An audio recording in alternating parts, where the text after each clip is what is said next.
David Bird at dbch.co.uk here. I want to talk to you about another anxiety busting technique that I use with my clients. And this one's called spinning. Now, spinning differs from the breathing exercise that I talked about in the last video because this one's about using your imagination to get more control over your emotions. Now, you don't just have to use it on anxiety. You can use it on any feeling, really. But for the purpose of this video, we're going to assume that we're using it on anxiety. What I'm going to do is I'm going to talk you through the process once, and then I'm going to talk about some of the caveats and issues that can come up. So what I want you to do first is to just do your best to follow along. If you're struggling, if you find it's not working for you or whatever, bear with me because I'm going to talk about some of those things. Okay. So the first thing to ask is, are you feeling anxious now? If you are, we can work with that. If you're not, I'd just like you to let your mind drift back over the last couple of days, maybe a couple of weeks, and just notice what times come to mind where you did feel anxiety. And it doesn't have to be some time where you felt really panicked or something really strong, but just strong enough that you can feel that anxiety now. So when you've got that time in mind, the first question I want to ask you to start the process is, if there was somewhere in your body you felt that anxiety strongest, where would that be? Just notice where that is. For some people it's more in the chest, some people it's in the stomach, some people it's somewhere else. If the question is I don't know, don't worry. Just, if you know you're anxious, let's run with that. If you know that you can feel it but you're not sure where, that's okay. The second question to ask is about intensity of the feeling. The question is, if you could give that anxiety a score out of 10, where 0 is nothing at all and 10 is as strong as it could be, what score would you give it? What score seems right? So again, if there was a score you could give that anxiety out of 10, where 0 is nothing at all and 10 is as strong as it could be, what score would you give it? What score feels right? And just notice what number comes to mind. Now, for some people, they'll hear the number. Other people, they'll see a figure. For others, they'll just get a sense. I know personally that I kind of have to play with it a bit. I like, does 7 feel right? No, 6, more 8. Whatever works for you. The other thing is sometimes it can take a while to come up. It is quite important to try and get that figure. But again, if you're not entirely sure at the moment, just run with it, just follow along. So let's say that feeling is at a 7 out of 10 for you. The third question we then ask is, if that feeling had a shape and that shape was spinning, which way would that shape be spinning? Okay, again, if that feeling had a shape and that shape was spinning, which way would that shape be spinning? And just notice what comes to mind. Now, for some people, they'll clearly get a shape that comes to mind and begins to spin. And for other people, it might take a little bit longer to get there. Again, if your mind's kind of going blank or you're struggling with this, just bear with me. One of the things to note here is that some people think that they can't see it because they'll say, I'm not very visual. I used to be one of those people that said that because I assumed everybody had a really photographic memory, but most people don't. Most people, the pictures in their head are not actually very clear, and especially when your eyes are open and you're not used to connecting with your thoughts in that way in your imagination, it's not that clear. What I'd say is, if you've even got a sense or an idea that there's something that's moving a certain way, that's enough. But again, just run with me here for this. So let's assume that shape is kind of spinning in one direction, say clockwise. It doesn't matter which way it's spinning. If the shape's spinning and it's at an intensity of 7, the next question we ask is,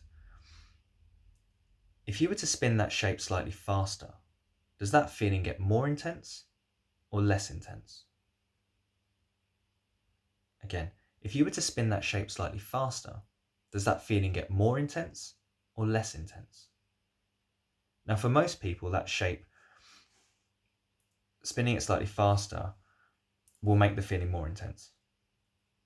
Some people, it's the other way. Actually, spinning it faster will make it less intense. I'm going to assume for this that spinning it slightly faster will make it more intense. If it's the opposite for you, just do the opposite of what I'm going to do. So the next question to ask is, if the score of that feeling is at a 7, is just notice how much slower you need to spin that shape to bring that feeling down from a 7 to a 6. Okay, again, just notice how much slower you have to spin that shape to bring that feeling down from a 7 to a 6. And just play with that in your mind. Again, if this is something you're not used to doing, it might be a bit of a challenge at first. This is definitely something that gets easier with practice. And if you're not sure it's working, which can be a common thing, I don't know if I'm doing it right, I don't know if this is, just have a go anyway, just play along, see what happens. You might be surprised what happens by the end of it once we've run through. So once you believe it, you get a sense that you're down to 6. We just ask the same question again. Just notice how much slower you need to spin that shape to bring that feeling down from a 6 to a 5. Okay. And then essentially we just keep going with that instruction from 5 down to 4, down to 3, until you get all the way down to 0. So when you get to 0, the feeling should disappear. And then just notice what that's like. Now, for some people, you'll get all the way down to 0 and the feeling will disappear. And it will be gone for good. And everything will be dandy. That's the ideal. Not always, though. Sometimes you might find it comes down to a certain point and it kind of gets stuck. For other people, it will come down, it will go away, but the feeling might come back. The thing to mention here about this technique is it is really an in-the-moment management tool. It's not about dealing with the root cause of the anxiety. That's not in the scope of this video.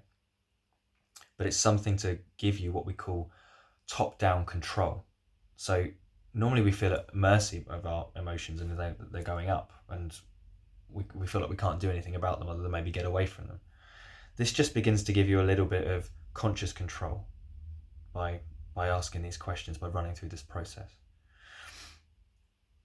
So just to talk to you about some of the things that come up, like one question is, why does this work? Well, essentially, we can manipulate our feelings directly using our imagination, but it's quite a challenge for some people.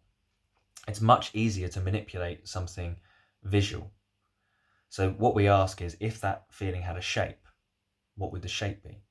We're asking your mind to basically use its creativity to create something that's equal to that, so that's equivalent to it. So what the brain says is, okay, well, this feeling has this shape. And then by playing with the shape, because they're the same thing, the feeling will come down. That's kind of how it works. Other things that can come up is people who've struggled in the past with a fear of failure or a worry about getting things wrong, maybe being told off or disappointing other people. They can be quite susceptible to mind blanking. You know, often if they're asked a direct question or asked to do something they've not done before, their mind will go blank, or they'll feel rubbish, or they'll just go, I don't know, and they kind of freeze up. What I would say there is just keep practice, keep running through and having a go and see. I mean, the proof is in the pudding, essentially. For some people, this process really doesn't work. Spinning for them just doesn't really work. And if that's the case and you try it a few times, you've run it, you've practiced, and you just don't feel a difference, then abandon it. But what I would say is try going through the process a few times and just see if you actually feel differently. Because that's the test, really. If you get through the process, whether you think it's working right or wrong, if you get to the end of it and you feel differently, then it's working for you. So I might have already said, on a good day, you'll be able to spin this, you'll be able to get this anxious feeling, you'll spin it all the way down and it will go away and you're fine. On a bad day, you might just take the edge off of it. You can mix and match some of these techniques that we're talking about as well. That's another, once you get good at them. But the thing is to remember is to practice it. Now again, same as with the breathing, this is definitely one to practice before you get really anxious. So ideally, if you're somewhere where you're not too anxious, or you're practicing it on times you remember being anxious, where you can get a bit of the feeling back, but you're not actually anxious strongly about something in the moment, that's the best time, because it's getting it in the muscle again.